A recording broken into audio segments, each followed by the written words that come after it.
मैं हूं विवेक। बुलेटिन की बात आज की सबसे बड़ी सियासी खबर से, क्योंकि बिहार चुनाव की आज से प्रक्रिया की शुरुआत हो गई है। नामांकन की आज से प्रक्रिया की शुरुआत हो रही है और दिलचस्प बात यहां यह है कि नामांकन की शुरुआत होने के बाद अभी तक किसी गठबंधन ने ना सीटों की घोषणा की और ना ही प्रत्याशियों की घोषणा की है, चाहे वो महागठबंधन के दल हो या फिर एनडीए के। दो तस्वीरें एक साथ। महागठबंधन में सीटों पर संग्राम मचा है, एनडीए में भी कुछ ऐसे ही हालात हैं। एलजेपी के चिराग नाराज चल रहे हैं और सीट शेयरिंग अभी फिलहाल फाइनल नहीं हो पाई है और आज फिर बैठकें होनी है। तो नामांकन की शुरुआत तो आज से हो रही है, लेकिन किस गठबंधन की आज की स्थिति क्या है जरा यह भी समझिए। एनडीए में बीजेपी की सीटों पर अभी बातचीत चल रही है, जेडीयू और एलजेपी से। वहीं जेडीयू की भी बीजेपी के साथ अब तक सीटों की संख्या पर फाइनल कुछ भी नहीं हो पाया है। आज भी बीजेपी और जेडीयू के नेताओं के बीच इस मुद्दे पर मंथन होना है। एनडीए में सबसे अलग स्थिति एलजेपी की है, जिसके नेता चिराग पासवान नाराज बताए जा रहे हैं। उन्होंने अब तक सीटों पर कुछ भी फाइनल नहीं किया है।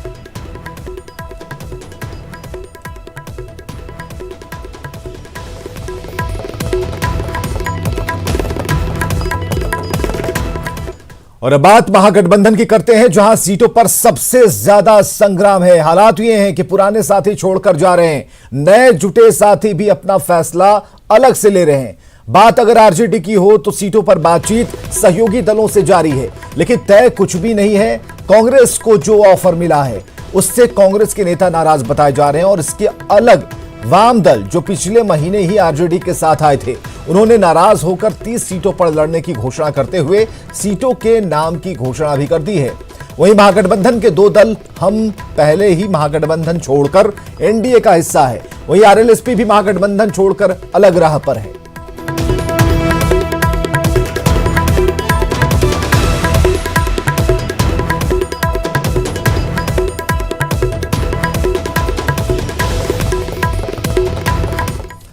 और चलिए अपने सहयोगियों से हम बात करते हैं, जुड़ते हैं, क्योंकि अभी तक की जो रूपरेखा हमने आपको बताई, जो खाका बताया, उसमें कुछ भी फाइनल और स्पष्ट नहीं दिखता। धुंधली तस्वीरों को साफ करेंगे हमारे सहयोगी साकेत, हमारे साथ एनडीए की जानकारी देंगे और अमित कुमार हमारे साथ मौजूद हैं, जो कि महागठबंधन खेमे पर लगातार नजर बनाए हुए हैं। सबसे पहले साकेत आप बताएं, कल बहुत कुछ होना था, हमने दर्शकों को यह भी कहा कि 3 से 6 बजे तक कुछ स्थिति स्पष्ट होगी, लेकिन आज फिर बैठक हो रही है। आज चांसेस कितने हैं?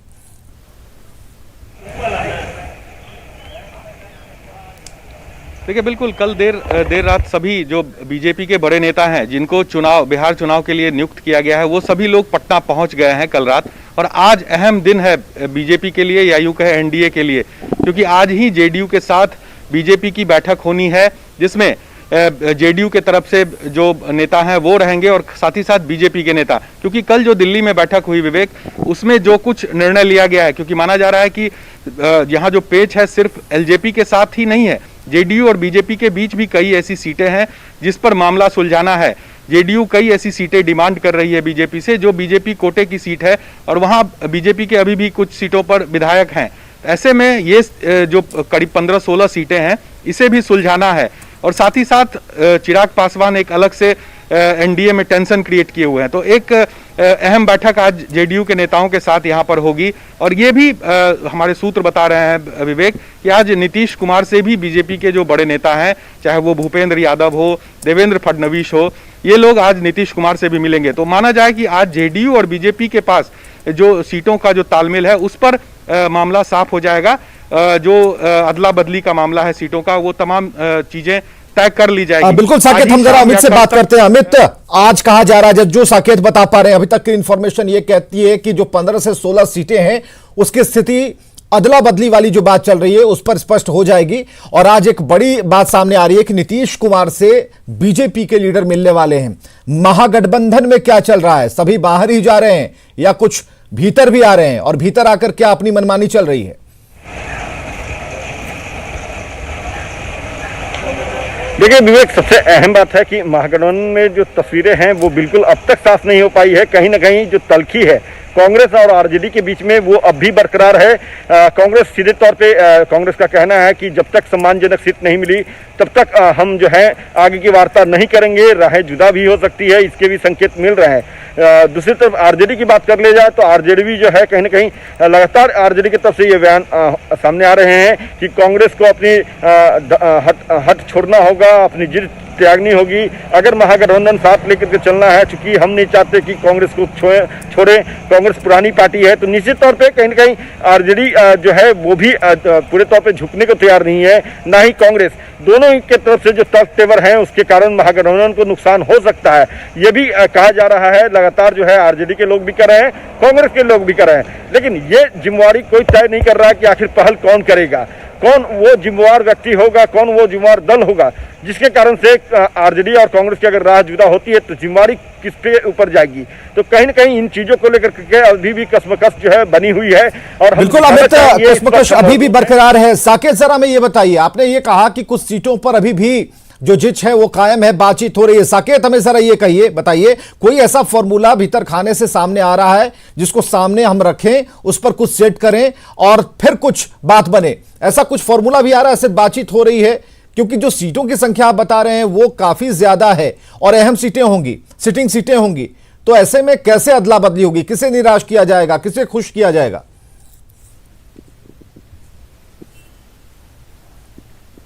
देखिए विवेक, विवाद तो यही है ना, यही वजह है कि अब तक कुछ साफ नहीं हो पाया है। क्योंकि आप जानिए ये पहला ऐसा चुनाव होगा जिसमें जब आज से नामांकन की तिथि घोषित हो चुकी है विवेक, और उसके बावजूद किसी भी गठबंधन, किसी भी दल में क्या स्थिति होगी, कौन से उम्मीदवार होंगे, गठबंधन में सीटों का क्या आंकड़ा होगा, ये कुछ भी अभी तक तय नहीं है। और ये बड़ा सवाल है क्योंकि अब बहुत समय नहीं है, 8 तारीख तक ही नामांकन होना है, पहले चरण का जो चुनाव होना है। तो ऐसे में अब पार्टी के पास भी बहुत समय नहीं है, जल्द से जल्द सब फैसला लेना है। तो ऐसे में जो जिच है, जो तकरीबन 15-16 सीटों पर जो बीजेपी जेडीयू के बीच जिच है, इसमें बीच का रास्ता एक जरूर निकालना होगा। कुछ पर बीजेपी को आगे आना होगा तो कुछ पर जेडीयू को भी अपना अपनी जो जिद है उसे छोड़नी होगी, ये हमारे सूत्र बता रहे हैं और इसी पर निर्णय होगा। लेकिन सबसे बड़ा पेंच चिराग पासवान ने फंसा कर रखा है और हमारे जो सूत्र बता रहे हैं विवेक कि आज चिराग पासवान को भी बताया गया है कि आज वो जो पेशकश बीजेपी के तरफ से चिराग पासवान को की गई है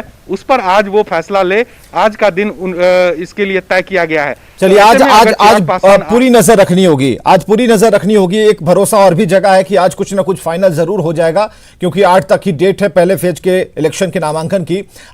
अमित के पास चलेंगे। अमित जरा ये बताइए कि आज बैठक होनी है, तेजस्वी अपने नेताओं के साथ बैठेंगे, अपने खेमे में बैठेंगे, हालांकि उपदेश जरूर दे रहे हैं कांग्रेस को कि हठधर्मिता छोड़नी चाहिए अगर महागठबंधन को सशक्त करना है।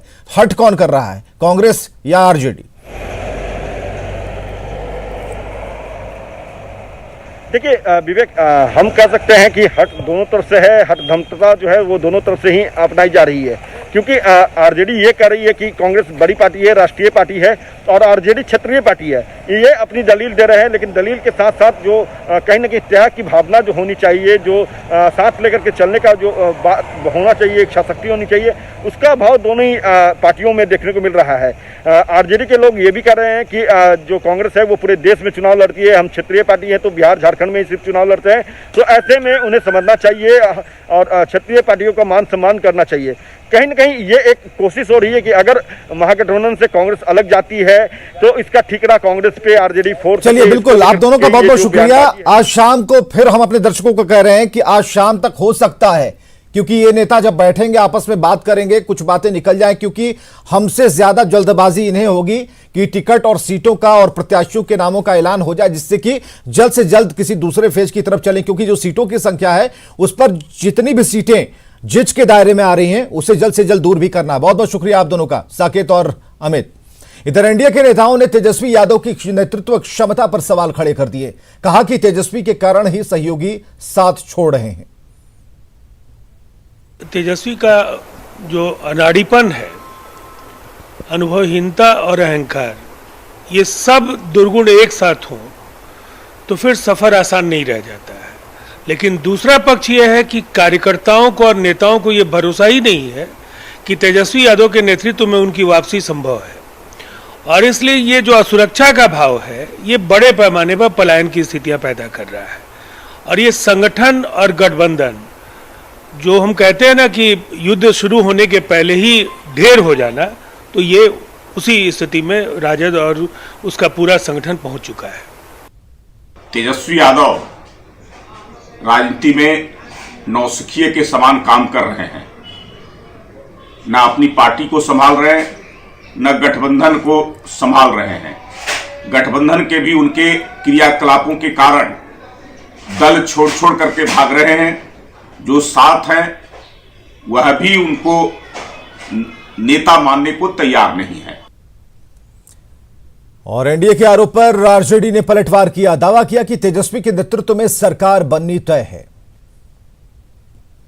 श्री तेजस्वी यादव जी ने अपनी प्रतिभा और क्षमता को साबित कर दिया है। सरकार में उप मुख्यमंत्री रहते हुए सरकार को भी संभाला और नेता विरोधी दल रहते हुए बिहार की 12 करोड़ जनता की आवाज बने मुखर। जन हित के मुद्दों को लगातार उन्होंने उठाया, सरकार को कटघरे में खड़ा किया। तो संगठन को भी तेजस्वी यादव जी ने संभाला और गठबंधन को भी संभाला है। तो बिहार विधानसभा चुनाव के पहले चरण के लिए आज से नामांकन की शुरुआत हो रही है। पहले चरण में 71 सीटों पर चुनाव होना है। इसके लिए उम्मीदवार आज से नामांकन करेंगे। जिन 16 जिलों में इस चरण में चुनाव होना है उनमें भागलपुर, बांका, मुंगेर, लखीसराय, शेखपुरा, पटना, भोजपुर, बक्सर, कैमूर, रोहतास, अरवल, औरंगाबाद, गया, नवादा, जमुई, जहानाबाद शामिल हैं। उम्मीदवार आज से 8 नवंबर तक पर्चा भर सकते हैं। तो 16 जिलों की 71 सीटों पर नामांकन की प्रक्रिया शुरू हो चुकी है। कोरोना के कारण कई नियम कानून बदले गए हैं, उसे आसान किया गया है। और पहले चरण के नामांकन में क्या कुछ खास है और इस बार क्या अलग है, ये हम 10 बिंदुओं के जरिए जानने की कोशिश करते हैं।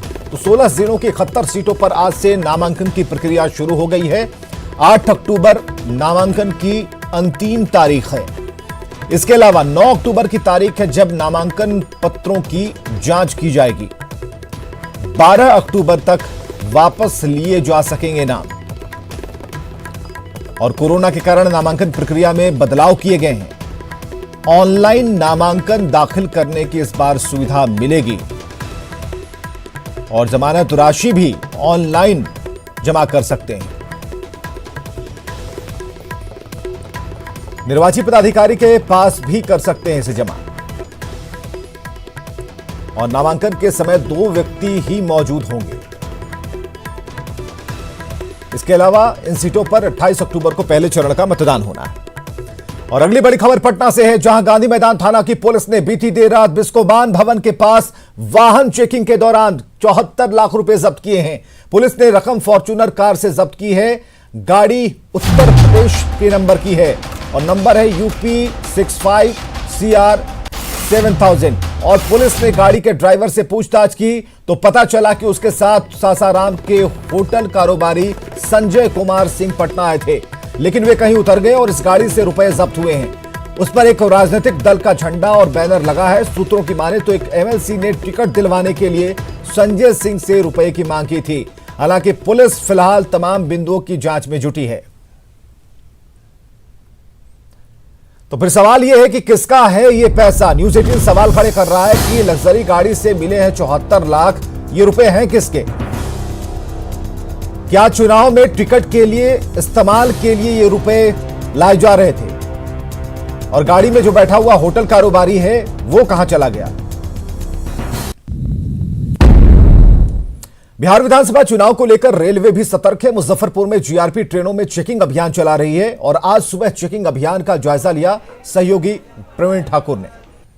बिहार विधानसभा चुनाव के मद्देनजर स्टेशनों से होकर गुजरने वाली ट्रेनों पर विशेष निगाह रख रही है पुलिस और इसके लिए GRP विशेष अभियान चलाई रही है। जितने भी यात्री सफ़र कर रहे हैं उनके सामानों की तलाशी ली जा रही है और कोशिश की जा रही है कि चुनाव में किसी प्रकार का जो आप दखलंदाजी देखते हैं, जो नोटों की कारोबार होता है, जो जाली नोटों का कारोबार होता है या फिर दूसरे तरीके से किसी प्रकार को चुनाव को प्रभावित करने की कोशिश नहीं हो, इसके लिए स्पेशल ड्राइव चल रहा है और ये चुनाव आने तक, चुनाव संपन्न होने तक ये अभियान चलेगा। चुनाव के मद्देनजर रेल पुलिस अधीक्षक महोदय मुजफ्फरपुर के आदेशानुसार सभी ट्रेनों में चेकिंग किया जा रहा है। क्या कोशिश कर रहे हैं, क्या देख रहे हैं? हम लोग देख रहे हैं चुनाव के समय अधिकतर लोग अधिक मात्रा में रुपया पैसा ले जा रहे हैं, हथियार ले जाते हैं अवैध शराब की ज़्यादातर बिक्री होने की संभावना, लेकिन ट्रेन से लेके जाने की संभावना रहता है।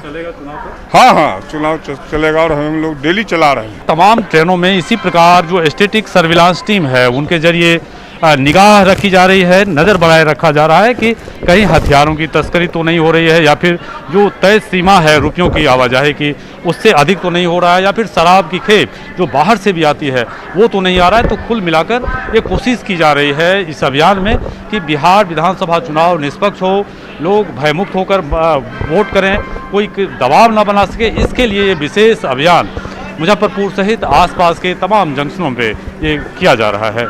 कैमरामैन संजीव के साथ प्रवीण ठाकुर, न्यूज़ 18 मुजफ्फरपुर। और दानापुर से इस वक्त की बड़ी खबर, बीजेपी नेता राजेश कुमार झा की हत्या कर दी गई है।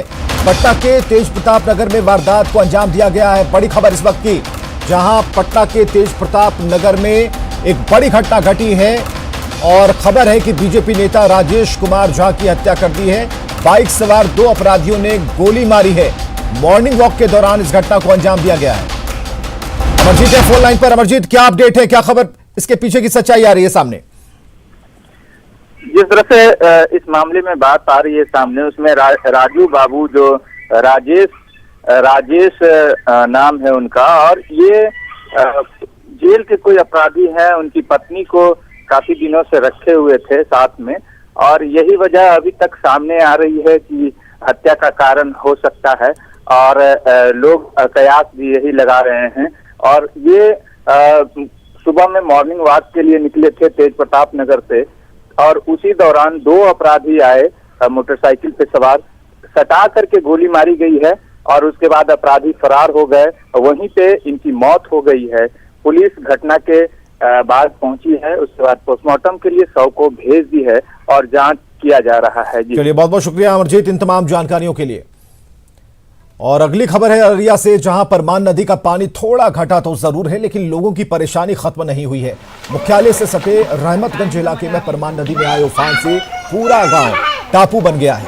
सड़क और घर आंगन में पानी भर जाने से लोग काफी परेशान हैं। ग्रामीणों की समस्या को जानने की कोशिश की हमारे सहयोगी सतीश कुमार ने। अररिया में परमान नदी ने कहर बरपाया हुआ है। तस्वीरों में साफ तौर पर देखा जा सकता है कि अररिया शहर से बिल्कुल सटा हुआ यह इलाका है, रहमतगंज का इलाका है। जो मकान है वो डूब चुके हैं और तस्वीरों में देखा जा सकता है कि किस तरीके से लोगों के घरों में पानी परमान नदी का घुस आया है, जिसकी वजह से जो जरूरत का जो सामान शहर से लाना होता है उसमें काफ़ी परेशानियों का इन लोगों को सामना करना पड़ रहा है। लेकिन प्रशासनिक उदासीनता का आलम यह है कि अभी तक इनको देखने के लिए यहाँ पर कोई नहीं आया, किसी तरीके की कोई व्यवस्था यहाँ पर नहीं हुई है। क्या परेशानी है बताइए? हम लोग निकलने की बहुत दिक्कत है। हम लोग का पुल भी अभी तक नहीं बना है, जो कि चूल्हा चौकी सब चीज बने, हम लोग का खाने पीने को व्यवस्था नहीं है। क्या दिक्कत है बताइए? खाए पिए वहाँ लता घर द्वारा खाए पानी बन जा यार। कौन तस्वीरों में हम साफ तौर पर दिखाना चाहें कि यह जो है यहाँ पे घर है और काफ़ी परेशानियों का सामना करना पड़ रहा है लोगों को। किस तरीके से लोगों को जो घरों में पानी प्रवेश कर गया है, लेकिन प्रशासनिक उदासीनता का आलम यह है कि इनकी तकलीफ को सुनने समझने के लिए भी यहाँ पर कोई नहीं आया है। सतीश कुमार, न्यूज़ 18 रहमतगंज अररिया। आज से आपकी जिंदगी में कई बदलाव होने जा रहे हैं, क्योंकि बहुत से नियम बदल गए हैं। आइए जानते हैं क्या क्या नियम बदले गए हैं। 5% कस्टम ड्यूटी बढ़ने से टीवी महंगा होगा, पहला बदलाव। दूसरा ये कि आज से कस्टमर सेंटरिंग होगी हेल्थ इंश्योरेंस। अब पॉलिसी में अधिक बीमारियां कवर की जाएंगी। अब वेब पोर्टल के जरिए हो सकेगा गाड़ियों का काम, मसलन लाइसेंस, रजिस्ट्रेशन, फिटनेस परमिट का काम अब पोर्टल से होगा। आरसी और लाइसेंस की सॉफ्ट कॉपी मान्य होगी। आज से विदेश पैसे भेजना महंगा हो जाएगा। 5% टीसीएस का करना होगा अतिरिक्त भुगतान। मिठाई की थाल पर बेस्ट बिफोर डेट लिखना जरूरी होगा। स्टेट बैंक ऑफ इंडिया में मिनिमम